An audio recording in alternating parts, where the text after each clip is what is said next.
Assalamualaikum warahmatullahi wabarakatuh. Saya Anissa Metia dari Prodi S1 Keperawatan kelas A dengan NIM 210103010. Di sini saya akan mempresentasikan biografi tokoh Pancasila yaitu Muhammad Hatta. Slide pertama ada biografi Muhammad Hatta.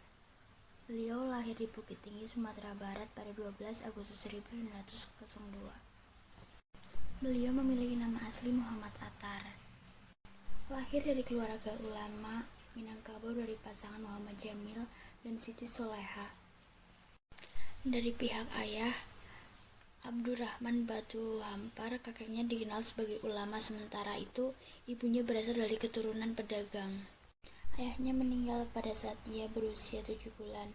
Setelah kematian ayahnya, ibunya menikah lagi dengan Agus Hajining, seorang pedagang dari Palembang. Di slide kedua ada pendidikan Muhammad Hatta. Yang pertama, Sekolah Dasar Melayu Van de Cook, Minangkabau 1913 sampai 1916. Yang kedua ada ELS di Padang 1916.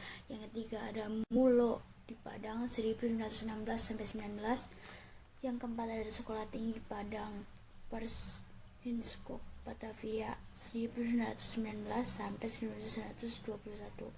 Yang kelima Handels Hogeschool Rotterdam, Belanda pada 1921 sampai 32. Selain menyerap segala ilmu pengetahuan di pendidikan formal, Hatta juga mempelajari ilmu-ilmu agama. Berhubung keluarganya merupakan keluarga yang taat agama, ia pernah belajar bersama Muhammad Jamil, Jambek, Abdul Ahmad dan beberapa ulama lainnya. Di slide ketiga ada keluarga Muhammad Hatta. Pada 18 November 1945, Hatta menikah dengan Rati Hatta, dan 3 hari setelah menikah mereka bertempat tinggal di Yogyakarta. Kemudian dikaruniai 3 orang anak perempuan yang bernama Mutia Farida Hatta, yang kedua Gemala Rabia Hatta, yang ketiga Halida Nuria Hatta. Perjuangan dan pergerakan. Pada 1923 Hatta menjadi bendahara dan penguasa majalah India Putra yang berganti nama menjadi Indonesia Merdeka. Pada 1926 ia menjadi pemimpin Penghimpunan Indonesia atau PI itu. Sebagai akibatnya ia terlambat menyelesaikan studi, dan setelah kemudian ia seharusnya sudah berhenti dari jabatan ketua, namun ia dipilih kembali hingga tahun 1930. Pada Desember 1926, Semaun dari PKI datang kepada Hatta untuk menawarkan pimpinan pergerakan nasional secara umum kepada PI. Selain itu, dia dan Semaun membuat suatu perjanjian bernama Konferensi Semaun Hatta. Lalu pada tahun 1927, ia mengikuti sidang Liga menantang imperialisme, penindasan kolonialisme, dan untuk kemerdekaan nasional di Frankfurt. Sewaktu di Belanda pada 1931, Muhammad Hatta mundur dari kedudukan sebagai ketua karena hendak mengikuti sarjana, sehingga ia berhenti dari PI. Namun demikian ia akan tetap membantu PI. Pada Desember 1931, para pengikut Hatta segera membuat gerakan tandingan yang disebut Gerakan Merdeka, yang kemudian bernama Pendidikan Nasional Indonesia, yang kelak disebut PNI baru. Pengasingan pada 1932 sampai 1942. Setelah kembali ke tanah air pada 1932, Hatta bergabung dengan Klub Pendidikan Nasional Indonesia yang bertujuan untuk membuka mata masyarakat Indonesia tentang dunia politik dengan mengadakan berbagai pelatihan. Pengasingan aktivis Soekarno Flores menuai berbagai kritik keras Hatta. Di berbagai media massa, ia mulai menulis artikel tentang pengasingan. Hal ini membuat Belanda memusatkan perhatian pada Klub Pendidikan Nasional Indonesia, serta menangkap Hatta dan Syahrir sebagai pentolan perhubungan tersebut, kemudian ikut diasingkan ke Papua. Pada 1937, Hatta dan Syahrir dipindahkan ke Banda Neir, Maluku. Sewaktu di Banda Neir, ia bercocok tanam dan menulis di surat kabar Sintitpo. Pada 1942, pria berdarah Minang ini pun dipindahkan ke Sukabumi. Selang sebulan kemudian Belanda menyerah kepada Jepang. Baru setelah itu ia bawa ke Jakarta.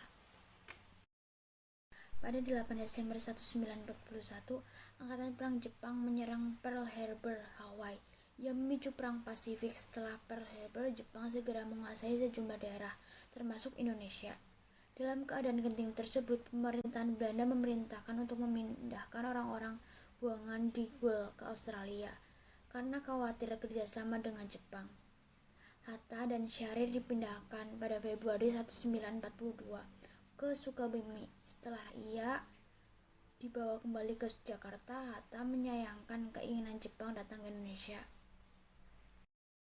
Hatta dijadikan penasehat dan diberi kantor di Pegangsaan Timur. Orang terkenal pada masa sebelum perang, baik orang pergerakan ataupun mereka yang bergerak sama dengan Belanda, diikutsertakan, seperti Abdul Karim, Surajman, Sujitno Mangkukusumo, Sujono, Skulpking, Supomo, dan Sumargo.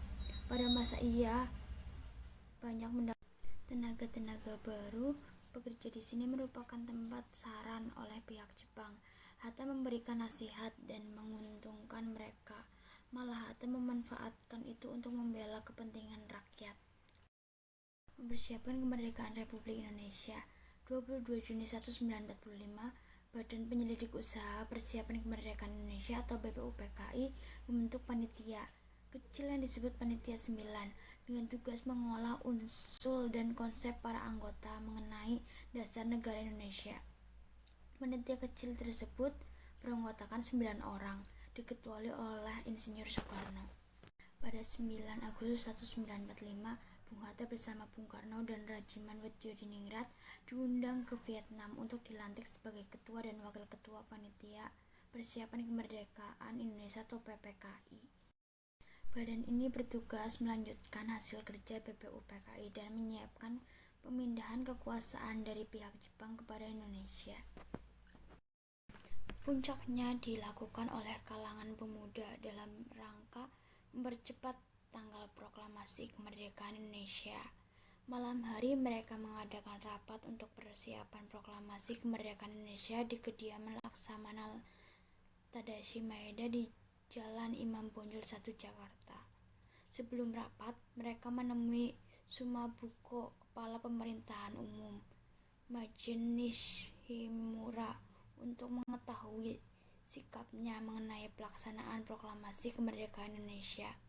Pertemuan tersebut tidak menghasilkan kesepahaman sehingga tidak adanya kesepahaman itu meyakinkan mereka berdua untuk melaksanakan proklamasi kemerdekaan itu tanpa kaitan lagi dengan Jepang. Menjadi wakil presiden pertama Indonesia.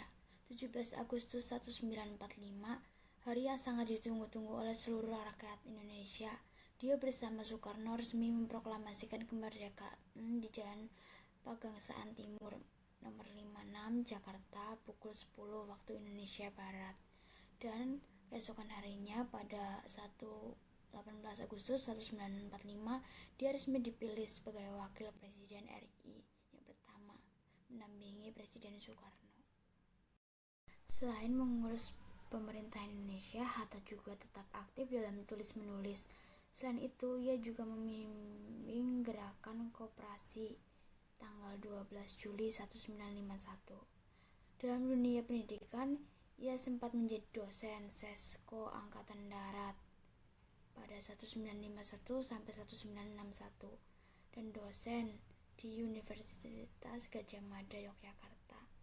Pada 1956, beberapa kali Hatta mengirim surat ke DPR untuk ingin mengundurkan diri sebagai wakil presiden, karena menurutnya jika parlementer telah terbentuk kepala negara hanya simbol sedangkan wakil sudah tidak diperlukan lagi. Namun DPR selalu menolaknya.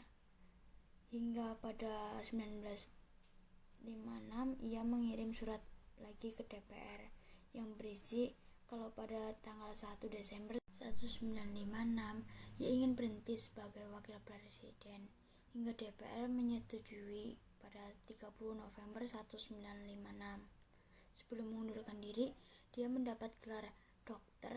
Honoris Causa lulus dari Universitas Gadjah Mada Yogyakarta. Setelah pensiun, Bung Hatta dan keluarganya pindah rumah. Kesibukan kala itu tentu saja tetap menulis.